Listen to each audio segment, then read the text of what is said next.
அனைத்து mega TV நேயர்களுக்கு அன்பான வணக்கம். இது யோகேஸ்வர் காய்கறி வைத்திய முறை பற்றிய காய்கறி வைத்திய குறிப்புகள். இன்றைக்கி நம்ம பார்க்கக்கூடிய தலைப்பு என்ன அப்படின்னா, திசு தடிப்பு நோய். இதற்கு முந்தைய பல பகுதிகளில் நிறைய தோல் சம்பந்தப்பட்ட சிரமங்களையும் அதை பற்றின தீர்வுகளையும் நம்ம பார்த்துட்டு வந்தோம். குறிப்பாக ஒரு திசு சார்ந்த ஒரு பிரச்சனையை நாம் இப்போ பார்க்க போகிறோம். அதாவது உடம்பில் உயிரணு, அதுக்கப்புறம் திசுக்கள், அந்த திசுக்களில் ஏற்படக்கூடிய தடிப்பு தன்மை, திசு தடிப்பு நோய், ஸ்கெலிரோசிஸ் அப்படின்னு சொல்லுவாங்க. இந்த திசு தடிப்பு உடம்பில் பலவிதமான உறுப்புகளையும் பாதிப்பு ஏற்படுத்தக்கூடிய தன்மை இருக்குது. இன்னும் சொல்லப்போனால் ஸ்தம்பிக்க செய்ய வைத்து செயலிழப்பு செய்கிற அளவுக்கு இந்த திசு தடிப்புக்கு வாய்ப்புகள் இருக்குது. இது நிறைய விதத்தில் இருக்குது. ஒன்று இரத்த நாளத்தில் ஏற்படலாம், அல்லது எலும்புகளில் ஏற்படலாம், சிறுநீரகத்தில் ஏற்படலாம், தசைகளில் ஏற்படலாம், நரம்புகளிலும் ஏற்படலாம், தோல் ஏற்படலாம், பித்தநீர் நாளங்களில் ஏற்படலாம். இப்படி பலவிதமான உறுப்புகளில் இந்த ஒரு திசு தடிப்பு நோய் ஏற்படுவதற்கு வாய்ப்பு இருக்குது. இப்போது நம்ம இந்த தலைப்பில் அதிகபட்சமாக ஒரு 8 வகையான விதமான இந்த விவரங்களை நம்ம பார்ப்போம். அதில் என்னென்ன மாதிரி பேருக்கு என்னென்ன மாதிரி உறுப்புகள் முதல்ல பாதிப்புங்கிற அறிமுகத்தை பார்த்துட்டு தனிப்பட்ட முறையில் ஒவ்வொரு நோயை பற்றி நம்ம பார்ப்போம். இப்போ முதல்ல எடுத்து பார்த்துட்டிங்கன்னா, பெருந்தமனி தடிப்பு நோய், ஆதெரோஸ்கெலிரோசிஸ் அப்படிங்கிற ஒரு தடிப்பு நோய் இருக்குது. இது எந்த மாதிரி ஒரு பிரச்சனை ஏற்படுத்தும்னா, உடம்பில் இருதயத்திலிருந்து வெளியாகக்கூடிய இரத்தம், அதாவது இரத்த நாளத்தில் போகுது, அந்த இரத்த நாளத்தில் ஏற்படக்கூடிய சிரமங்கள். பொதுவாக இரத்த நாளம்னு எடுத்துட்டோம் அப்படின்னா, அந்த இரத்த நாளத்தில் 3 விதமான அந்த உறை இருக்குது. அந்த 3 உறைகளிலும் வெவ்வேறு விதமான பரிணாமங்களில் பிரச்சனைகள் வருது. ஆக இப்போ இந்த இரத்த நாளத்தில் உள்ளே இருக்கக்கூடிய தன்மை, நடுவில் இருக்கக்கூடிய உறை, மேல் உறை, இப்படி 3 இருக்குது. உள்ளே இருக்கிறது தோல் திசு சார்ந்ததாக இருக்கும், நடுவில் இருக்கிறது மென் தசை திசு சார்ந்ததாக இருக்கும், வெளியில் இருக்கக்கூடிய படலமானது இணைப்பு திசு சார்ந்ததாக இருக்கும், கனெக்டிவ் டிஷ்யூன்னு சொல்லுவாங்க. ஸோ இந்த மாதிரி 3 வகையான தன்மையிலையும் பாதிப்பு வரலாம். ஆக இந்த தன்மையினால் அதிகப்படியாக இந்த பெருந்தமனி தடிப்பு நோய், ஆதெரோஸ்கெலிரோசிஸ்ங்கிறது, அந்த இணைப்பு திசு இருக்குது பார்த்தீங்களா, வெளிப்படலம்னு சொல்கிறோம் இல்லையா, அதாவது உள்படலம், நடுப்படலம், அதை இடைப்படலம், வெளிப்படலம். இந்த வெளிப்படம் சார்ந்த ஒரு சிரமத்திற்கு மிக முக்கிய காரணம் நம்ம பார்க்குறோம். இதை பெருந்தமனி தடிப்பு நோய் அப்படின்னு பேர். இது முதல் வகை. இந்த வகையானது உடம்பில், அதாவது நம்ம இருதயத்துக்கே போகக்கூடிய இரத்தோட்டத்தையும் கொடுக்கக்கூடிய ஒரு பொறுப்பில் இருக்குது. அதனால் அது சார்ந்த பிரச்சனை வரும்பொழுது என்னென்ன நோய் அறிகுறிகள் வரும் அப்படிங்கிறது நம்ம தனித்தனியாக நம்ம பார்ப்போம். இரண்டாவது வகை என்ன அப்படின்னா, தமனி தடிப்பு நோய், ஆர்டீரியோஸ்கெலிரோசிஸ் அப்படிங்கிற பேர். இதில் என்ன அப்படின்னா, பெருந்தமனிங்கிறது ஒரு பெரிய நிலை, இடைப்பட்ட நிலையில் இருக்கக்கூடிய தமனிகள் சொல்கிறோம் இல்லைங்களா, மீடியம் சைஸு, அந்த தமனியில் இருக்கக்கூடிய இந்த இடைப்படலம்னு சொல்கிறோம், அந்த தசை, மென் திசு தசை சார்ந்த அந்த ஒரு பிரச்சனை வரும்பொழுது, இறுகும் பொழுது, கடினமாகும் பொழுது, இரத்தம் சரியாக முறையாக போய் சேராத ஒரு பிரச்சனை ஏற்படும். அதனால் இருதயத்துக்கே மிகப்பெரிய சுமையும் வரலாம். அப்போ மாரடைப்பு கூட ஏற்படலாம். அந்த அளவுக்கு ஒரு பிரச்சனை அதில் இருக்குது. கால்சிஃபிகேஷன், சுண்ணாம்பு ஏற்றம்னு சொல்லுவாங்க. ஸோ இதனாலேயும் மிகப்பெரிய பாதிப்பு இரத்த நாளங்களுக்கு, முக்கியமாக தமனிகளுக்கு ஏற்பட்டு அதன் காரணமாக பலவிதமான பிரச்சனைகள் வரும். அது என்னென்ன நோய் அறிகுறிகள் வருது, அந்த நோய் அறிகுறிகள் வந்தால் என்ன மாதிரி உடம்புல நோய் காரணிகள் இருக்கும் அப்படிங்கிறத தெளிவாக நம்ம வந்து பார்ப்போம். இதுக்கப்புறமா என்ன அப்படின்னா, நம்ம சிறுநீரகத்தில் வரக்கூடிய பிரச்சனைகள், சிறுநீர் வடிப்பு தடிப்பு நோய் அப்படின்னு பேர். அதாவது உடம்புல நம்ம சிறுநீரை பீக்கக்கூடிய பாகம் இருக்குது பார்த்திங்களா, அந்த இடத்துல இந்த குருதி நீர் இரத்த பற்றாக்குறை ஏற்படும், பிளட் ஃப்ளோ வந்து குறையும். அப்போ அந்த நோய்க்கு வந்து நெஃப்ரோஸ்கெலிரோசிஸ்னு பேர். இந்த பாதிப்பு வரும் பொழுது உடம்புடைய உப்புத்தன்மையும் உடம்புடைய நீர்த்தன்மையும் வந்து சரியான முறையில் சீராக இயங்காமல் ஒரு பாதிப்புக்குள்ளாகும். அதன் காரணமாக என்னென்ன நோய் அறிகுறிகள் வரும் அதையும் நம்ம தெளிவாக வந்து பார்க்க போகிறோம். இன்னொன்று இருக்குது, என்ன அப்படின்னா வந்து, அதாவது நம்ம உடம்பில் கிளாமருலோ நெஃப்ரோசிஸ், அந்த சிறுநீரகத்திலே பார்த்தா தசை இணை குச்ச திசுப்படிவு அப்படின்னு சொல்லிட்டு ஒரு பிரச்சனை இருக்குது, தடிப்புன்னு இருக்குது.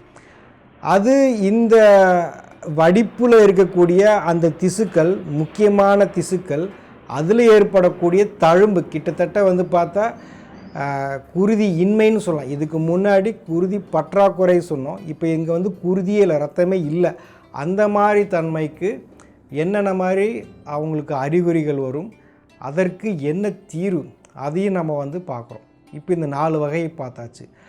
5வதாக வந்து தசைகள் சார்ந்த மிக முக்கியமாக முதன் பக்க தடிப்பு நோய், திசு தடிப்பு நோய், அதாவது பிரைமரி லேட்ரல் ஸ்க்லெரோசிஸ்னு சொல்லுவாங்க. இது மிக முக்கியமாக தசைகள் சார்ந்ததாகவே வரும்.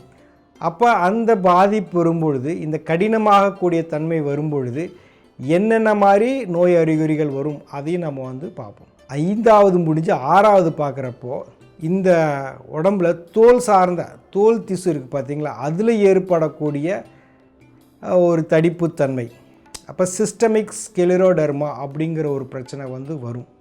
அதை எப்படி வந்து சீராக்குறது? இப்போ நரம்பு இழைன்னு சொல்லுவாங்க, அந்த நரம்பு இழை தடித்தா என்ன ஆகும்? அதுக்கு பேர் மல்டிபிள் ஸ்க்லெரோசிஸ் அப்படின்னு பேர். அப்போ நரம்பில் இந்த மாதிரி தடிப்பு வந்தால் என்ன பண்ணுறது?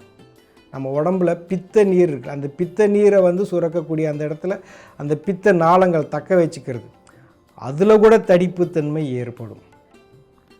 அப்போ பிரைமரி ஸ்க்லெரோசிஸ் கொலாஞ்சிட்டிஸ், இந்த மாதிரி ஒரு 8 வகையான திசு தடிப்பு நோய். நாம் சாப்பிட்ற உணவில் இருக்கக்கூடிய நார்ச்சத்து குறைவாக இருந்தாலோ, நார்ச்சத்தே இல்லாத உணவு சாப்பிட்டாலோ என்னென்ன மாதிரியெல்லாம் நோய் அறிகுறிகள் வரும், அதற்கு என்னென்னலாம் பேர் வச்சுருக்காங்க, அப்போ அந்த பேருக்கு உண்டான தீர்வு என்ன, இதெல்லாம் நம்ம தெரிஞ்சிருந்தால் தான் அப்போ தான் நம்ம எடுக்கிற உணவுக்கு உண்டான முக்கியத்துவம் நம்ம கொடுப்போம். பொதுவாக சொல்கிறதுக்கும் என்னென்ன காரணங்கள் இப்படி நோய் அறிகுறிகள் வருதுன்னு சொல்கிறதுக்கும் வித்தியாசம் இருக்குது. அப்போ ரெண்டுத்துக்குண்டான வித்தியாசத்தை நம்ம வந்து பார்க்கணும். இதே மாதிரி எலும்புலேயும் வரும். அப்போ எலும்பு சார்ந்ததாக வர்றப்போ வந்து எலும்பு திசு தடிப்பு நோய் அப்படி ஒன்று இருக்குது. காதுக்குள்ளே இருக்கக்கூடிய உட்காது எலும்பு தடிப்பு நோய். ஸோ இது வந்து மொத்தம் 8 வகைகள் பார்த்துருக்குறோம். இந்த 8 வகைகளுமே வந்து ரொம்ப ரொம்ப முக்கியமானது.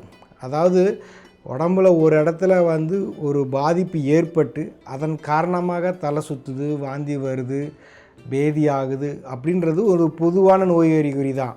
இந்த நோய் அறிகுறிகள் எல்லாமே ஒரு குறிப்பிட்ட காரணினால் வருது. அது எந்த காரணின்னு தெரிஞ்சு அதற்கு தீர்வு கொடுக்கணும். பொதுவாக வந்து நம்ம உணவில் வந்து எல்லோரும் சொல்கிறாங்க, நல்லா சத்தானதாக சாப்பிடுங்க அப்படின்னு சொல்கிறாங்க. ஆனால் அந்த சத்து, அந்த நார் சத்துங்கிறது தான் ரொம்ப முக்கியம். சத்து தான் எல்லாமே. ஆனால் அதில் வந்து குறிப்பிட்ட விஷயங்கள் சொல்கிறதா இருந்தால் இந்த ஊட்டச்சத்து, உப்புத்தன்மை, மினரல்ஸு, அப்புறம் இப்படி பலவிதமான புரதச்சத்து எல்லாமே இருந்தால் கூட இது எல்லாமே உடம்புக்கு எப்போ பயன்பாட்டுக்கு வரும் அப்படின்னா, நார்ச்சத்து இருந்தால் எல்லாமே பயன்பாட்டுக்கு வரும். நார்ச்சத்து இல்லாத சந்தர்ப்பத்தில் இதெல்லாம் வந்து அவ்வளோ பயன்பாட்டுக்கு வராது. அதனால் மிக குறைந்த அளவில் நார்ச்சத்து இருக்கிறது வந்து இந்த பயிறு, பருப்பு, கடலை. நார்ச்சத்தே இல்லாத ஒரு பொருள் வந்து முட்டை, அசைவம், இதெல்லாம் நிறைய ஒன்றுமே இல்லை. இதை எடுக்கிறப்ப உடம்பினால் நம்முடைய உடம்பு வந்து தேவையான ஊட்டச்சத்து நார்த்தன்மை இல்லாதனால அதுவே சில சிரமங்களை ஏற்படுத்தும். அதனால் வரக்கூடிய பின்விளைவுகளை நாம் தான் சந்திக்கணும். இதை வந்து 8 விதமாக நம்ம பிரித்து சொல்ல போகிறோம். இந்த 8 விதத்தில் அந்த முதல் 2 வகை பெருந்தமனி அந்த ஒரு திசு தடிப்பும் தமனி திசு தடிப்பும் வந்து பொதுவாக எல்லோரும் ஓரளவுக்கு கேள்விப்பட்டிருப்போம். இருந்தாலும் இதில் இன்னும் குறிப்பான நிறைய விஷயங்கள் இருக்குது. அதையெல்லாம் நம்ம தெரிஞ்சுக்கிறது ஒரு விதத்தில் ஒரு விழிப்புணர்வு தான். இந்த மாதிரி ஒரு நோய் அறிகுறிகளை அறிந்து அதையே வந்துட்டு நம்ம இப்படி இருக்குது அப்படின்னா எனக்குள்ளார இந்த மாதிரி ஒரு காரணங்கள் தெரிஞ்சுக்கிட்டோம் அப்படின்னா சாப்பிடக்கூடிய பொருள் மேலே நம்ம கவனம் வைப்போம். இல்லைன்னா கவனம் வந்து வைக்க மாட்டோம். இதை தெரிஞ்சுக்கணும். இது ஒரு விழிப்புணர்வு தான். இதில் இந்த தடிப்புணர்வு ஸ்கெலிரோசிஸ் அப்படின்னு சொல்லக்கூடியது வந்து நரம்புனால் வருதா, எலும்பினால் வருதா, தோல்னால் வருதா, இரத்த நாளத்தினால் வருதா, இந்த இரத்த நாளம் பாதிக்கப்பட்டு இந்த மாதிரி வருதா, இப்படிலாம் நீங்கள் யோசிக்க வேண்டிய அவசியம் இல்லை. ஏன்னா அதுக்குண்டான அறிகுறிகளை சொல்லிடுவோம். இப்படி அறிகுறிகள் வந்துக்கிட்டு இருக்குது அப்படின்னா நம்ம புரிஞ்சுக்கணும், நார்ச்சத்து குறைவாக நம்ம எடுத்துகிட்ருக்குறோம். இந்த நார்ச்சத்து குறைபாடுனால் இருக்கிற உறுப்புகள் வந்து கடினப்படுகிறது, தடித்து போவது. பொதுவாக தோல் வந்து தடிச்சுக்குதுன்னு சொல்லுவோம். அதே மாதிரி திசுக்களும் தடிப்பு ஏற்படும், திசுக்களிலும் ஏற்படும். அப்போ அந்த திசுக்கள் தடிப்பு ஏற்படும் பொழுது ஒரு குறிப்பிட்ட அளவுக்கு மேலே போகும்பொழுது அங்கே வந்து இரத்த ஓட்டம் தடைப்படும். முதல்ல வந்து ஆரம்பத்தில் இரத்த பற்றாக்குறை ஏற்படும், எஸ்கிமியான்னு சொல்லுவாங்க. அங்கே வந்து குறைவான அளவு தான் இரத்த போக்குவரத்து இருக்கும். அப்போ போக்குவரத்து குறையிறப்ப அங்கே என்ன ஆகும், அந்த இடத்துல வந்து இருக்கக்கூடிய திசுக்களில் இருக்கக்கூடிய உயிரணுக்கள் சரியான பிராணசக்தி இல்லாதனால, ரத்தம் இல்லாதனால அந்த அந்த உயிரணுவும் திசுவும் கொஞ்சம் கொஞ்சமாக அழிய ஆரம்பிச்சிடும். அப்படி படிப்படியாக போய் டீஜெனரேஷன் அழுகக்கூடிய தன்மையில் போகிறப்ப ஒரு குறிப்பிட்ட டைமில் அது வந்து இறந்து போயிடும், செல் டெத் ஆகிடும். அப்போ இன்ஃபெக்ஷன் அந்த ஒரு தன்மைக்கு போயிடும். சுத்தமாகவே இரத்த ஓட்டமே இல்லாத நிலையில் போய் அந்த உயிரணுவும் திசுவும் இறந்து மாண்டு போயிடும். அப்போ அதிகப்படியாக இப்படி போகிறப்ப அந்த உறுப்பே வந்து செயலில்லாமல் போகக்கூடிய வாய்ப்புகளும் இருக்குது. இப்படி படிப்படியாக தான் வந்து ஒரு பெரிய பிரச்சனைங்கிறது உருவாகுது. ஆனால் ஆரம்ப காலகட்டத்தில் பார்த்திங்கன்னா இது எல்லாமே வந்து சின்ன சின்ன நோய் அறிகுறிகளாக ஆரம்பித்து அப்புறம்தான் இந்த மாதிரி ஒரு மிகப்பெரிய செயலிழப்புங்கிறது வரும். நினச்சி பாருங்கள், ஒரு குறிப்பிட்ட உறுப்பு, அது இருதயமாக இருந்தாலும் அல்லது நுரையீரலாக இருந்தாலும் அல்லது சிறுநீரகமாக இருந்தாலும் எதுவுமே வந்து வேலை செஞ்சிட்ருக்கு, அது செயலிழந்து போகிற அளவுக்கு வந்து ஆகுதுன்னா அதற்கு முன்பே சில அறிகுறிகளை கொண்டு தான் அதுக்கப்புறம் இந்த நிலைக்கு போகும். நேரடியாக அப்படி போக முடியாது.